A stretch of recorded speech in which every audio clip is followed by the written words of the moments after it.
Hello YouTube! We are the Nerdy Tribunal. I am Derek, joined with Victor, Ernest, and Tom. Today we are going to talk about Ant-Man, the second trailer? Is that correct? First trailer? First full trailer? First full trailer, yeah. Yeah, man, I'm totally caught up in my Marvel stuff here. This is the first trailer, right? Yeah, full trailer. So first trailer for Ant-Man and the Wasp, starring Paul Rudd, and I don't know who the lady is. Evangeline Lilly. Thank you. So if you don't know who Ant-Man is, I don't actually blame you. No, I don't actually blame you. So, like, from my memory of how when Ant-Man was released, like, the only Ant-Man I knew was from whatever the PlayStation video game was. And he was one of the bosses in there. He was just giant. So I saw him as the giant Ant-Man that you saw in Civil War, right? Giant man. Giant Man? Yeah, giant Ant-Man is kind of like a So giant oxymoron. Ant-Man? Giant Ant-Man? Giant Ant-Man? Giant Ant-Man. Like G-I Ant-Man? Giant man. Get Ant out. Giantman. Giant Ant-Man. Giant. No. Yes.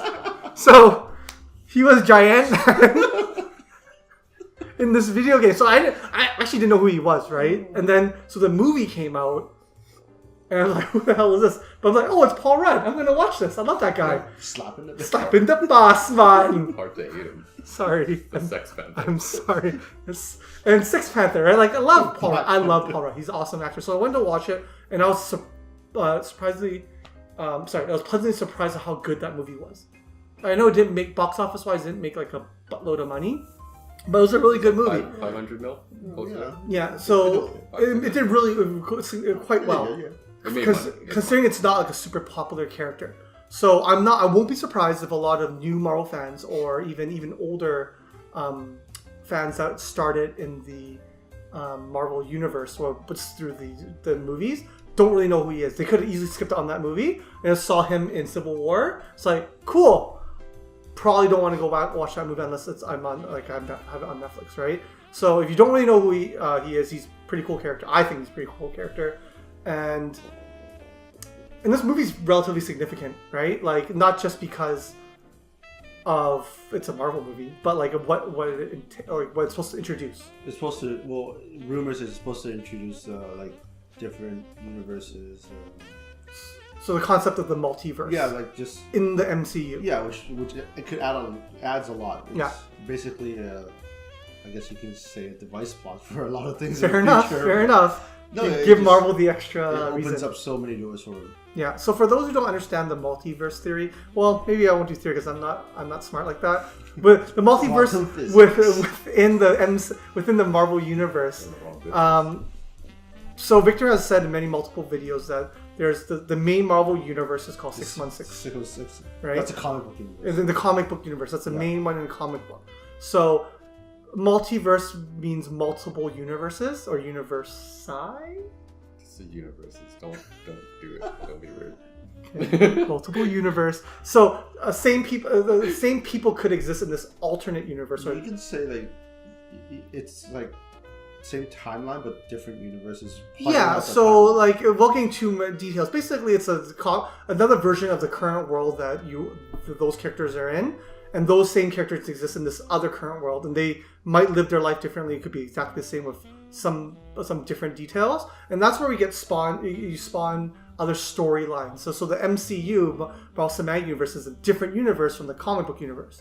And then we've heard of Ultimate Spider-Man from the Ultimate Universe, which is a different storyline using the same kind of characters and stuff. And that's how I think Marvel... It's a good way to reboot things when things start getting stale or whatever. Right? Yeah, and it was a way to let someone take a character and rewrite them a different way without really messing up with any of the main storylines, right? So it allowed that to happen. So this is super important, as Victor said. Like, to me, it's very important for the MCU because it allows them to use this plot device, this tool. The thing about this tool is they are calling it, since Ant-Man, the first one, they call it the quantum realm. This is where Hank Pym's wife apparently is. We know she's going to be in the movie, played by Michelle Pfeiffer, the original Wasp. So they're probably going to find her. Makes sense. Hope, the daughter, she's going to be the Wasp. We saw it in the trailer. Yeah, the new Wasp. Throwing like Hello Running Kitty around. dispensers at people. Yeah. Hell yeah. I Yeah. love their running joke now. First one was Thomas the Tank Engine. Yeah. Now it's Hello I just Kitty. love they take like really Yeah. weird like kid character like this is a kid thing. It's just like normal random things like it's like oh it's a giant Tez dispenser. How Like, many Japanese people do you think it's gonna? How well you think it's gonna do in Japan now? oh, they'll be so happy. I think they'll be so happy to see it. Like it's everywhere. Anyways, but we know it's going to be important, the quantum realm, because this is going to be in the movie. I think it's going to be significant. Also, from what we saw in pictures from Avengers 4, looks like this could be part of the plot too. It could be included. We don't know. So it looks like Marvel may be using this as a big plot device, I guess, for future movies. For those who don't know what we're talking about in terms of Avengers 4, we do have a video posted talking about what like some of the things we saw in the Avengers 4 set from some photos. And so go watch that video and you'll probably have a better understanding about what Tom just referenced. But continuing on, sorry. Just reference that. Yeah. So that's where we're getting at. But I guess let's talk about more of the Actual what movie? we saw in the trailer, Yep. in the movie. So one of the villains, well, we don't know how big of the villain this person is going to be, but Ghost. Don't know. It's a she in this movie. Okay. I think in the comics it was a guy, right? It's basically a suit, so there's Yes, been it's a different suit, people in the suit and everything. Okay. Basically, it's essentially the same kind of powers. It's basically manipulation of technology, and the suit allows the whoever's in it to kind of phase through materials. Okay. Yeah, So like as in like kinda- walk through walls and stuff? kind of like a shadow cat power. in the suit. Go away, Ghost Man. So it's going to be Piss I off, think the Ghost. fight scenes are going to be interesting to watch Well, because of the shrinking and The fact that he can go big now. He can go big too. and also the phasing, I guess. yeah, no, in the trailer, because in the trailer you see things. You do see Ant-Man growing big. Yeah. You see things growing big, things growing small, like a giant building turned Yeah. into like a suitcase kind of deal. Because So- visually in the first one it was really nice to watch. Even in Civil War, you saw like the growing and the shrinking. Yeah. It's just So it just, yeah. I guess it'll be interesting to watch like how the dynamics of it works during a battle scene. Just I think they have a lot of areas to be very creative in. Yeah. So a lot of chance opportunities to be very creative in their fighting scenes. Yeah. Yeah, I think like a lot of these Marvel movies where there's certain you each one has a certain thing where you can pick out where it's new, I guess, in that universe, and Ant-Man is the one where the visuals of that the dynamic of the shrinking and the growing and the fight scenes are Okay. kind of fun I to understand watch, what you right? mean. Like every Marvel film kind of introduces something kind of unique, whether it's unique to that movie. to that movie, maybe not unique to a sense of like cinema altogether, but like it's just like okay, that's that thing for that movie, right? Yeah, and Okay. I think this is going to be more of the same where because in the trailer you saw the Wasp doing the shrinking thing and dodging and running on a knife. knives and Oh yeah, Like, that was pretty cool. Yeah. It was a nice visual to watch, and I don't think that's the final product, so it might even be more crisp. It when we was watch like watching like Ant-Man in the first movie running along the gun. Yeah. Yeah. So Remember it's interesting to see what they come up with, what new things they come up with. But I guess it's Paul Rudd, so it's going to be funny. And Still. there's with all Marvel films, this one is supposed to be thematically close to a rom-com, romantic comedy. Did I hear that right? In a way, yes. Yeah. Because the whole dynamic between Hope and I don't think we've seen a Exactly. rom-com in MCU yet. Yeah, no. this is pretty much closest thing. Yeah, I'm sorry. I just remember hearing months ago that that's kind of the direction of this one. Like how Thor Ragnarok is like a buddy cop type of show, right? And Spider-Man: Homecoming was a coming of age, right? Well, basically, you're gonna see the dynamic between Ant-Man and the new Wasp, and you're gonna see a dynamic between Hank and Janet, right? So I guess you can kind of say it's a romantic comedy aspect to it. I wonder what the timeline's gonna be. Is it gonna be after Civil War but before Infinity War, or I think Based on what we that's saw right, in the trailer, the way it's for sure it's after Civil War because He's out got of out. jail. She made reference to that. Hope made reference to that.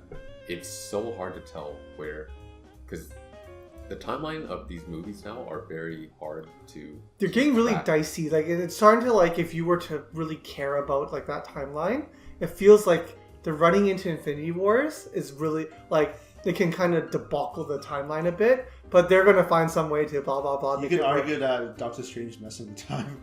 Yeah, but it's like, just poof poof. Okay, we're good now. Some of these movies now, since Guardians got introduced, because before basically all these movies kind of went in order of when it was released. Mm-hmm. Now it's will Ant-Man take place after Infinity War or will it take place before? We don't even know if Ant-Man's really in Infinity War. Yeah, that's true though. Like, we don't know yet. Like I think we know he filmed stuff, but we don't know how the extent he's in it and when he's going to appear in it, right? And when he's going to appear in it. So it could because we didn't even see him in a trailer, so we don't know. Yeah, You can easily put it as before Infinity War, even though the movie comes out after, because you can easily kind of retcon certain aspects of it into it. But, oh, this happened like 5 days before Infinity War happened, right? Yeah, which you easily can because the movie comes out in July. Yeah. And Infinity War comes out in May. Yeah, because that was a question. End of April. Well, okay. Yes, but that was a worry. I think one of my other friends asked me, he's like, "Oh, doesn't Ant-Man come out after like later this year?" I'm like, yeah, it does, doesn't it? I'm like, I guess I'll be very interested to see where it falls. The thing why people watch these Marvel movies and because you don't really, it's not Inception. Yeah. So you kind of just go and watch and you enjoy for what it is. That's true. You don't have to think too much, right? If they can do it with the Fast and Furious timeline, they can do it with the Marvel timeline. Okay, let's put it this way. They retconned that thing like a genius. They had Who would have thought to put in Fast and Furious 3 as an actual movie part of the storyline? I'm like, brilliant! Yeah, I love it. That is pretty good. Brilliant, and it made the entire storyline fruitful. That's another discussion on another day. They had to do that because that was a pile of garbage. That's true. Oh That's true. God, number 3. Who would have thought that the one that killed what was his name? Han was Jason Statham. Spoiler. Who knew that no one cares? So we're all Ant-Man. Sorry. But yeah, no, sorry. I'm saying, like, yeah, the exact timeline doesn't have to be chronologically the time it comes doesn't be out. perfect, right? It can be afterwards and still tie into the whole MCU storyline. Yeah, right? And they've done it already. Like some of the movies, like if you look at all the watching orders and everything, it actually makes more sense to watch certain ones in different aspects. Yeah. Perfect example is Spider-Man: Homecoming. Mm. Like I know it did come after Civil War and stuff, but it took place before Civil War. Beginning of the movie, they mentioned that certain situations happened right after Avengers. So that's all they have to do, I guess, when it comes out in July, where it's like, oh, this is... they just mention it, right? That's it. This is a few days... 5 days Marvel. Earlier. Yeah, this beautiful is like Marvel. I love that. A month after Civil War. Love that. Yeah. So it's...